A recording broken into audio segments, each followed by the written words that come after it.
하나님께 심정을 쏟아내는 기도라고 하는 제목으로 말씀을 전하겠습니다. 본문에는 한 여인이 불임이라고 하는 절박한 상황 속에서 하나님께 기도하는 모습을 보여주고 있습니다.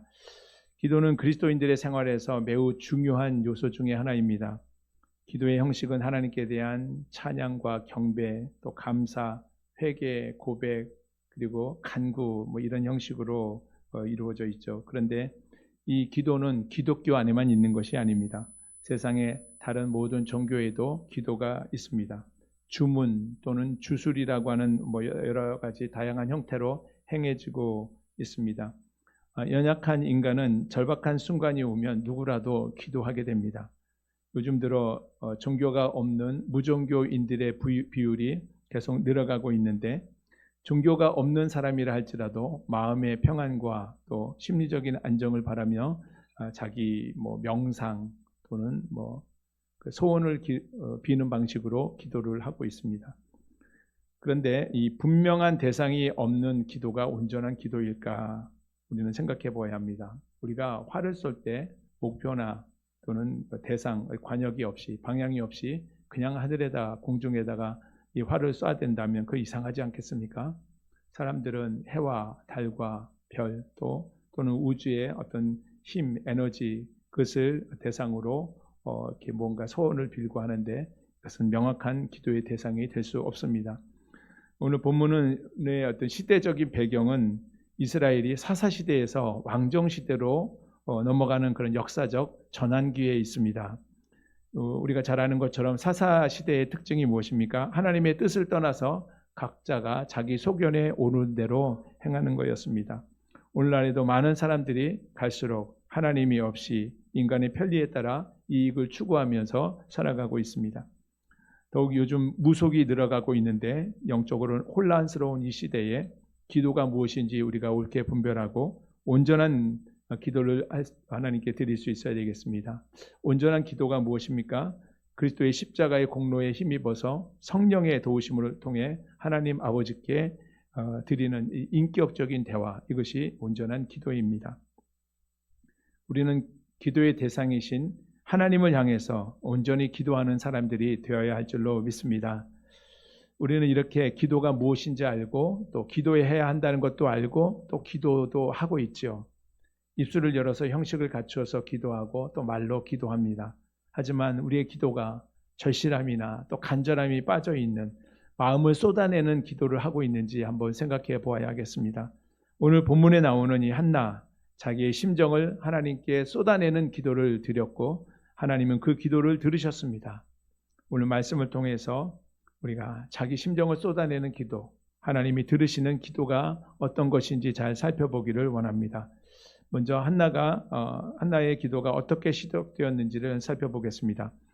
우리 한나는 특별한 사람이 아니죠. 그냥 한 가정에서 자기 마음속에 있는 그 아픔을 안고 살아가는 평범한 여인이었습니다. 한나의 그 남편 엘가나는 레위인이었습니다. 레위인이면서 이 두 명의 아내를 두었는데 그 중에 하나는 한나이고 다른 하나는 분인나인데, 한나는 자식이 없고 분인나는 여러 명의 자식이 있었습니다.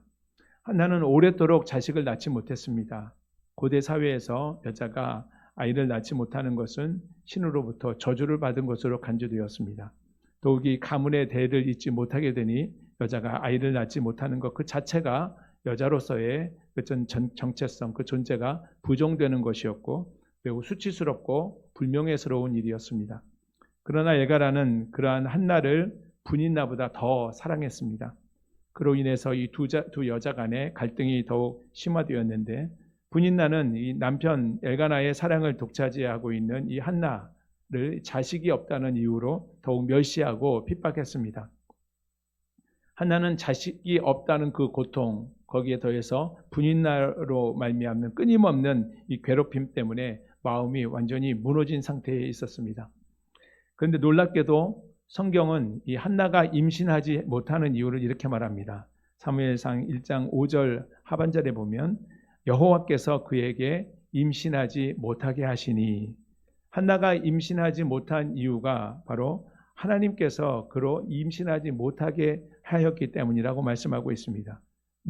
이 문제를 하나님께서 허락하신 겁니다. 우리는 어떤 문제를 만나면 사람을 탓하고 환경을 탓할 때가 많습니다.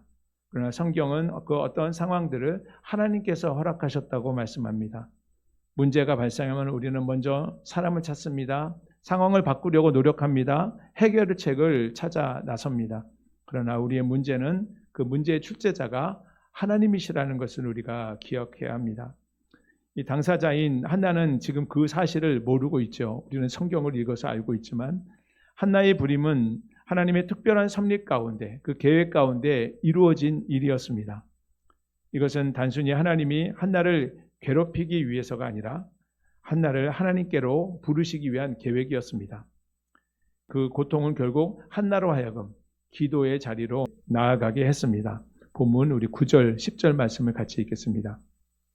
그들이 실로에서 먹고 마신 후에 한나가 일어나니 그때 제사장 엘리는 여호와의 전 문설주 곁 의자에 앉아 있었더라. 한나가 마음이 괴로워서 여호와께 기도하고 통곡하며 9절에 보니까 엘가나의 가족이 하나님의 언약궤가 있는 실로에 가서 제사를 드리고 음식을 나누어 먹고 마시는 장면을 보여줍니다. 지도를 한번 보시면 엘가나와 그의 가족은 아래 에브라임 지파의 나마다임 소빔, 여기는 저 글씨가 잘못되어 있는 것 같아요. 인터넷에서 이렇게 좀 다운을 받았는데 라마다임 소빔에서 살았습니다. 그들은 매년 그 실로에 올라가서 그 위에 실로가 보이시죠? 하나님께 제사를 드렸습니다. 당시 이스라엘에는 베델, 또 미스바 또는 세겜과 같은 여러 곳에 성소가 있었습니다. 그런데 엘가나는 하나님의 언약궤가 보관되어 있는 이 실로에 올라가서 하나님을 예배하며 제사를 드렸습니다. 하나님께 드리는 제사의 종류가 다양하죠. 그 중에 화목제가 있는데 화목제는 그 번제물을 하나님께 일부 드려서 번제물로 태워서 드리고 나머지는 제사장과 그 제사에 참여하는 사람들이 나누어 가집니다. 그리고 하나님과의 화목을 기뻐하고 감사하며 이웃과 가족과 함께 먹고 마시는 그 기쁨의 잔치가 되도록 규정한 것이 바로 이 화목제입니다. 그런데 한나에게는 이 화목제 이후에 함께 먹고 마시고 즐기는 그 자리가 마냥 즐겁지만은 않았습니다. 한나는 무거운 마음을 가지고 뭔가 결심한 듯 그 자리에서 일었습니다. 한나의 발길이 그 길로 여호와의 전으로 향했습니다. 그때 여호와의 전 문설주 곁에 엘리 제사장이 의자에 앉아 있었습니다. 여기서 엘리 제사장이 의자에 앉아 있었다는 이런 표현은 제사장 직무를 수행해야 할 이 엘리 제사장이 나이가 들어서 활동력이 떨어지고 또 신앙 상태도 정체되어 있음을 보여주는 표현입니다. 한나는 의자에 앉아 있는 이 엘리 제사장의 옆을 지나 여호와의 전에 들어갑니다. 괴로운 마음을 안고 여호와의 전에 엎드려 눈물을 흘리고 통곡했습니다. 한나는 괴롭고 원통한 마음의 문제를 가지고 분인나와 직접 대면하여 해결하려고 하지 않고 자식이 없다는 이유로 분인나가 자신을 계속 격분시켰지만 그 불임의 문제로 인한 그 고통이 분인나를 잡고 붙들고 어떤 결판을 내려고 한다고 해서 해결되는 문제가 아니었습니다. 그렇다고 엘가나를 잡고 호소한다고 그 문제의 답을 찾을 수 있는 것도 아니었습니다. 우리는 보통 이해 당사자끼리 그 문제를 해결하고 단판 지으려고 할 때가 많습니다. 그러나 그렇게 하다가 오히려 일이 더 크게 번지게 되는 경우가 많죠. 한나는 그 물음의 문제를 가지고 하나님께로 나아갔습니다. 이렇게 인생이 당면한 문제를 하나님께 가져가는 것, 우리는 그것을 하나님의 주권을 인정하고 하나님의 권능을 인정하는 것입니다. 실제로 모든 문제의 해결의 열쇠를 하나님께서 가지고 계시다는 사실을 우리는 이해해야 합니다. 앞서 사무엘상 1장 5절 상반절에서 여호와께서 그에게 임신하지 못하게 하시니라고 했는데 바로 이어지는 6절 상반절에서도 여호와께서 그에게 임신하지 못하게 하심으로라고 두 번 이어 반복해서 말씀하시는 것을 보게 됩니다. 이것은 한나의 불임의 문제가 하나님께 있다는 사실을 우리에게 명확하게 보여주는 것이고 또 그에 따른 해답도 하나님께서 가지고 계시다는 것을 분명히 보여주는 겁니다. 한나는 하나님 앞에 기도하며 통곡했습니다. 한나의 마음은 몹시 괴로웠습니다. 괴로운 사정을 하나님 앞에 숨김없이 아뢰을 때에 울고 부르짖고 통곡하게 되지요. 예레미야 29장 12절에서 너희가 내게 부르짖으며 내게 와서 기도하면 내가 너희 기도를 들을 것이라고 말씀하셨습니다. 이와 같이 하나님은 한나의 눈물을 보시고 한나의 기도를 들으셨습니다. 히브리서 기자는 또 히브리서 5장 7절에서 예수님께서 십자가의 중대사를 앞두고 하나님께 기도하시는 장면을 이렇게 표현하고 있습니다. 그는 육체에 계실 때에 자기를 죽음에서 능히 구원하실 이에게 심한 통곡과 눈물로 간구와 소원을 올렸고 그의 경건한 하심으로 말미암아 들으심을 얻었다 이렇게 말씀하고 있습니다. 사랑하는 성도 여러분, 지금 마음이 무겁고 괴롭고 답답하십니까? 눈물 날 만큼 통곡할 일이 있으십니까? 그렇다면 그것이 우리에게 실패와 좌절의 신호가 아니라 바로 기도의 자리로 부르시는 하나님의 초청이라는 사실을 생각하고 하나님 앞으로 기도의 자리로 나아가는 저와 여러분이 되시기를 바랍니다. 한나는 통곡하며 눈물로 기도했습니다. 우리 11절은 한나가 기도하며 서원하는 기도의 내용이 나오는데 11절 말씀을 같이 읽겠습니다. 시작. 서원하여 이르되 만군의 여호와여 만일 주의 여종의 고통을 돌보시고 나를 기억하사 주의 여종을 잊지 아니하시고 주의 여종에게 아들을 주시면 내가 그의 평생에 그를 여호와께 드리고 삭도를 그 머리에 대지 아니하겠나이다. 한나가 서원 기도했습니다. 서원이 뭔가요? 서원은 하나님께 어떤 도움과 은혜를 얻기 위해서 하는 맹세입니다. 또는 그 도움과 은혜를 받은 것에 대해서 감사해서 그 약속을 이행하는 것이 서원입니다. 이 서원은 각자가 자발적으로 하는 것이지만 한번 서원한 것은 반드시 지켜야 하는 책임이 따르는 약속입니다. 야곱이 형 에서를 피해서 아버지를 속이고 형을 속이고 위협 가운데 형 에서를 피해서 하란으로 도망가다가 베델에서 꿈 중에 하나님을 만나게 되죠. 하나님께 자신을 평안히 축복하시고 아버지의 집으로 돌아오게 하시는 날에 주님께서 주시는 모든 것에서 11조를 구별해 드리겠다고 서원했습니다. 그리고 그 서원은 20년 만에 야곱이 베델에서 하란에서 베델로 돌아오는 그날 야곱이 하나님께 제사를 드리고 예배를 하면서 그 서원을 이행한 것을 보게 됩니다. 서원은 이와 같이 또 조건부 서원도 있는 거죠. 자식이 없는 그 불임의 고통 속에서 한나도 하나님께서 만일 저의 이 비참한 상황을 돌아보시고 자신을 기억하고 잊지 않고 제게 아들을 주신다면 제가 그 평생에 하나님께 바치고 그 머리에 칼을 대지 않겠습니다. 하나님이 아들을 주시면 평생에 하나님의 성막에서 봉사하는 나시린으로 바치겠다고 이 한나가 서원하게 된 겁니다. 나시린에게는 몇 가지 지켜야 할 세 가지 어떤 규율이 있었는데 첫 번째, 포도주와 독주, 이 술을 마시면 안 되었습니다. 그리고 머리카락을 다르지 않고 시체를 접촉하지 않도록 하는 규정이 있습니다.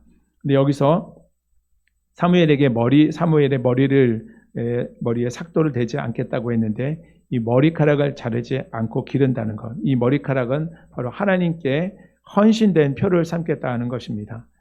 하나는 불임으로 인한 이 마음의 고통과 분인나의 격동함으로 인한 마음의 괴로움과 원통함을 풀기 위해서 하나님께 기도하면서 이렇게 서원했습니다.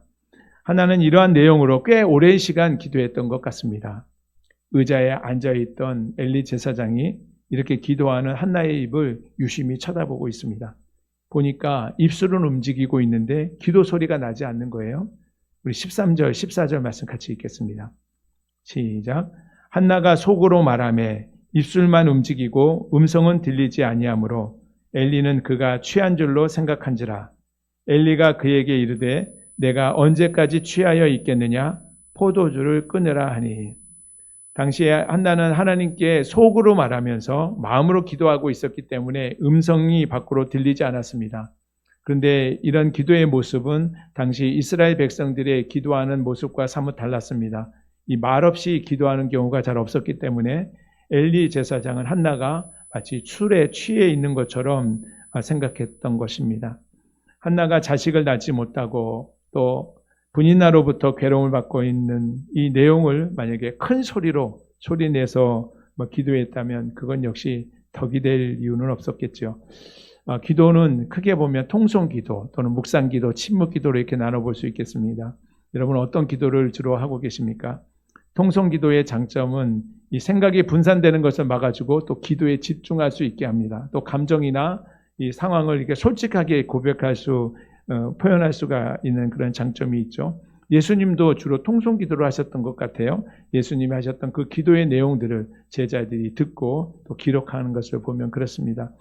또 마가다락방에서 예수님이 승천하시고 성령 보내주실 것을 약속하시면서 하늘을 승천하셨을 때 남아있는 제자들이 마가다락방에서 어떻게 기도했습니까? 전혀 기도에 힘썼다고 했습니다. 부르짖는 통성기도를 했던 거죠. 그렇게 기도할 때 공동체는 힘을 얻고 공동체성을 이루어갈 수가 있는 겁니다. 그런가 하면 묵상기도, 침묵기도가 있는데 이것은 당면한 이 상황과 문제를 하나님께 구체적으로 기도할 수 있습니다. 마음을 모으고 주님과 인격적인 만남과 깊은 교제 가운데 나아갈 수 있게 하는 기도, 이 묵상기도 또는 침묵기도입니다. 우리는 묵상기도이든 통성기도이든 이 기도의 장점들을 잘 활용해서 더 깊은 기도의 경지에 들어가게 되고 또 그 안에서 하나님과 심정을 통하는 기도의 사람들이 다 되시기를 주님의 이름으로 축원합니다. 한나의 기도는 처음에는 통곡하면서 하나님 저에게도 아들을 주세요라는 부르짖는 기도였습니다. 그러다가 그 기도가 더 깊어지면서 입술만 움직이지만 소리는 들리지 않지만 마음으로 하나님께 말하면서 아들을 주시면 제가 하나님께 아들을 드리겠습니다 라는 소원 기도로 바꾸어지게 된 겁니다. 그런데 이런 사정을 모르고 있던 영적으로 둔감했던 이 엘리 제사장은 하나님께 심정을 쏟아내는 기도를 하며 기도를 하는 이 한나에게 다가가서 이제 그만 술 좀 끊으라 하고 이렇게 책망하고 있는 겁니다. 이 말을 들은 한나의 마음이 어땠을까요? 이 엘리 제사장이 그렇게 하고 있는 모습을 보는 우리도 민망한 모습 아닙니까? 한나의 마음은 지금 위로를 받아도 시원치 않은 형편인데 낮술이나 먹고 취해 돌아다니는 사람처럼 취급을 받게 되었으니 그 마음이 얼마나 무너져 내렸겠습니까? 그런데 한나가 뭐라고 반응하고 있는지 15절과 16절 말씀 같이 읽겠습니다. 시작. 한나가 대답하여 이르되 내 주여 그렇지 아니하니이다. 나는 마음이 슬픈 여자라. 포도주나 독주를 마신 것이 아니요 여호와 앞에 내 심정을 통한 것뿐이오니 당신의 여정을 악한 여자로 여기지 마옵소서. 내가 지금까지 말한 것은 나의 원통함과 격분됨이 많기 때문이니이다 하는지라. 엘리 제사장의 이런 잘못된 판단에도 불구하고 예의를 갖추어서 대답하고 있는 한나의 모습을 보게 됩니다.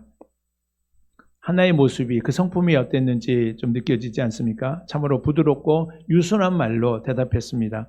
잠언 15장 1절 2절에 보면 유순한 대답은 분노를 쉬게 하고 하여도 과격한 말은 노를 격동하느니라 그랬습니다.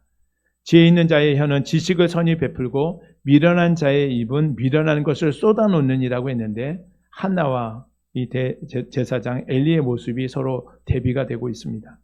한나는 말합니다. 나는 마음이 슬픈 여자입니다.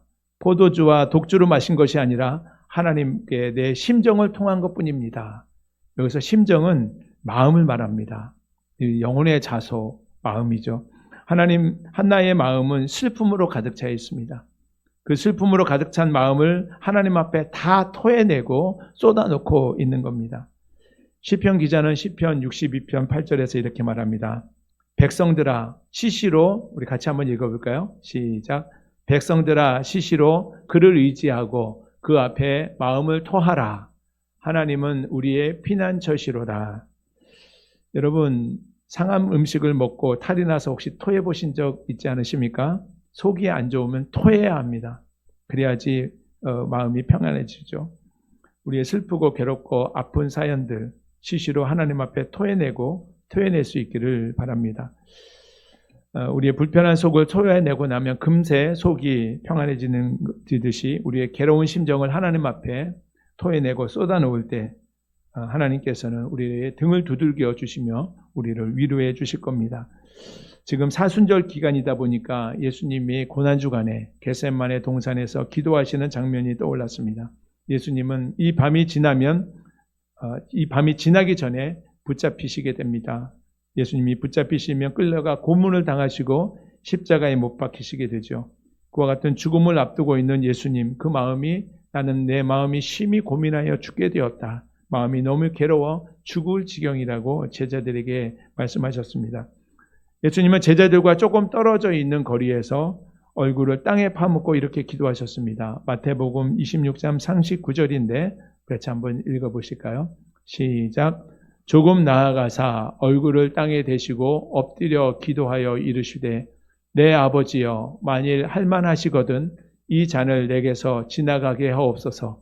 그러나 나의 원대로 마시옵고 아버지의 원대로 하옵소서 하시고 예수님은 그 괴로운 심정을 감고 땅에 얼굴을 파묻고 기도하셨습니다. 아버지여 만일 할만하시거든 이 잔을 내게서 지나가게 하옵소서. 이 잔은 십자가의 죽음을 말씀하는 거죠. 그러나 예수님은 나의 원대로 마시옵고 아버지의 원대로 되기를 원합니다. 아버지 앞에 심정을 쏟아놓고 자신의 뜻까지 다 내려놓고 하나님의 뜻을 따르겠다고 기도한 겁니다. 나의 뜻을 하나님 앞에 다 쏟아놓을 때 어떤 변화가 일어납니까? 나의 원함은 사라지고 아버지의 원하시는 그 뜻을 간구하게 됩니다. 그렇게 해서 예수님은 하나님의 뜻을 따라서 자신을 온전히 십자가에 내어주셨습니다. 우리의 기도도 처음에는 이렇게 해주세요, 저렇게 해주세요 이렇게 내 뜻을 말하다가 우리의 기도가 더 깊어지게 되면 나의 뜻을 구하는 것이 아니라 하나님의 뜻을 구하게 되고 주님 뜻대로 이루어지이다 라고 고백하는 우리의 모습을 보게 됩니다. 저는 한나가 입술만 움직이고 속으로 기도할 때 우리가 기도를 하나님과의 대화라고 말하지 않습니까? 그래서 하나님과 어떤 대화를 했을까 한번 생각해 보았습니다. 기도하면서 한나가 이렇게 기도했을 것 같아요. 하나님, 저희 마음이 너무 슬프고 괴로워요. 저에게도 아들을 주세요. 하나님이 대답합니다. 한나야, 너도 자식이 없으니 마음이 슬프고 괴롭지, 마음이 힘들지. 한나가 네, 저의 고통을 돌아봐 주세요. 하나님이 말씀하십니다. 그래, 내가 다 안다. 나도 그렇단다. 나의 뜻을 따라서 이스라엘을 이끌 만한 자식이 없단다. 부림의 고통으로 기도하는 한나가 하나님과의 마음이 심정이 서로 통하면서 하나님께 마음을 쏟아놓으니 하나님께서도 당신의 마음을 한나에게 쏟아놓으신 겁니다. 하나님도 하나님의 뜻을 따라서 이스라엘을 지도할 이 마땅한 지도자가 없는 민족적인 불임의 상태를 괴로워하고 계셨던 겁니다. 기도하고 있는 한나를 이 술 취한 여자로 바라보고 있는 책망하는 이 엘리 제사장, 영적으로 어두워진 상태에 있었고 그의 두 아들 홈리와 비느하스도 제사장으로 있긴 했지만 하나님의 제사를 업신여기고 방탕한 삶의 모습이었습니다. 그와 같은 모습을 본 한나가 하나님께 말합니다. 아, 하나님 그러셨군요. 이제야 하나님의 마음을 알겠어요. 자, 하나님 저에게 아들을 주세요. 그러면 그 아들 하나님께 바칠게요. 하나님의 뜻을 따라 이 민족을 이끌어갈 하나님의 자식으로 바칠게요. 이렇게 기도가 맞춰지지 않았을까 생각이 드는 겁니다. 그러니 엘리 제사장의 그와 같은 오해스러운 술 취한 여자로 이렇게 간주하는 그 오해스러운 말에도 불구하고 한나는 유순한 말로 대답했고 엘리는 그러한 한나에게 축복의 말로 화답하는 모습을 보게 됩니다. 보면 17절 18절 말씀 같이 읽겠습니다. 엘리가 대답하여 시작. 엘리가 대답하여 이르되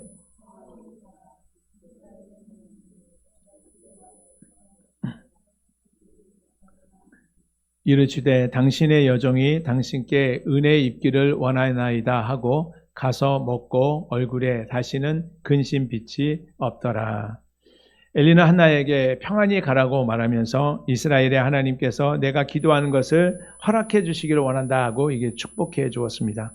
한나는 엘리의 이 말을 어쩌면 응답으로 받았을지도 모르겠습니다. 한나는 당신의 여종이 당신께 은혜를 입기를 원하나이다 라고 말하고 돌아가서 음식을 먹고 그 이후에는 다시는 근심빛이 그 얼굴에 없었다고 했습니다. 마음에 평안이 찾아왔습니다. 할렐루야. 예, 저와 여러분의 삶 가운데도 하나님께 다 쏟아내고 났을 때 응답의 기쁨으로 말미암아 얼굴에 근심 빛이 거두어지는 삶 되시기를 축복합니다. 오늘 주어지는 말씀을 통해서 하나님은 한나처럼 하나님께 심정을 쏟아내는 그 기도의 사람을 찾으시고 그와 같은 사람을 통해서 일하시는 것을 보게 됩니다. 우리도 더 깊은 기도, 하나님과 심정을 통하는 기도를 통해서 하나님의 뜻을 알고 하나님의 뜻을 구하는 자들이 되어야 되겠습니다. 이제 뒤에 결말이 어떻게 됐을까요? 이렇게 기도에 응답받고 돌아갔는데 어떤 일이 이루어졌을까? 본문 우리 18절까지 읽으셨는데 19절, 20절에 보면 이런 내용이 나와 있습니다. 같이 한번 읽어보겠습니다. 19절, 20절. 성경을 보셔야 되겠습니다. 네. 같이 읽습니다. 시작. 그들이 아침에 일찍이 일어나 여호와 앞에 경배하고 돌아가 라마의 자기 집에 이르니라. 엘가나가 그의 아내 한나와 동침함에 여호와께서 그를 생각하신지라. 한나가 임신하고 때가 이름에 아들을 낳아 사무엘이라 이름하였으니 이는 내가 여호와께 그를 구하였다 함이더라. 아멘. 하나님은 한나의 간구를 즉시 응답하시고 아들을 주셨죠. 아침에 일찍 일어나 돌아가자마자 동침하고 임신하고 또 때가 되어서 아들을 낳고 그 이름을 사무엘이라고 지었습니다. 한나의 소원은 어떻게 되었겠습니까? 아들을 낳으면 하나님께 바치겠다고 했죠. 그 응답, 우리는 기도의 응답을 받은 후에 마음이 변심하게 되는 그런 경우들이 많이 있죠. 그러나 한나는 사무엘을 젖될 때까지 그 나이 때까지만 키우고 사무엘을 데리고 실로에 올라가서 하나님의 성전이 있는 실로에 올라가서 사무엘을 하나님께 바칩니다.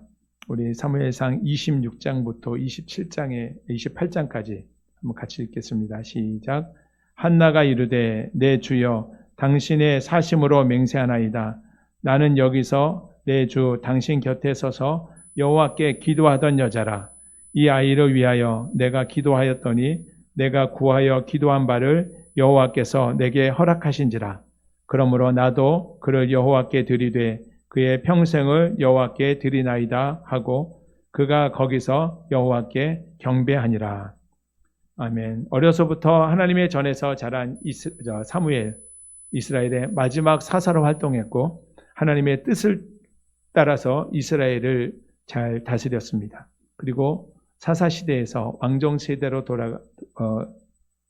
바뀌었을 때 이 왕정시대에 이스라엘의 첫 번째 왕이었던 사울과 두 번째 왕이었던 이 다윗에게 기름을 부어 세운 이스라엘의 위대한 지도자가 되었습니다. 하나님 이렇게 사무엘을 하나님께 드림으로 여전히 자식이 없이 지냈을까요? 하나님은 우리의 작은 것을 빼앗는 분이 아니십니다. 작은 것 받으시고 더 큰 것으로 더 여러 배로 갚아주시는 하나님이십니다.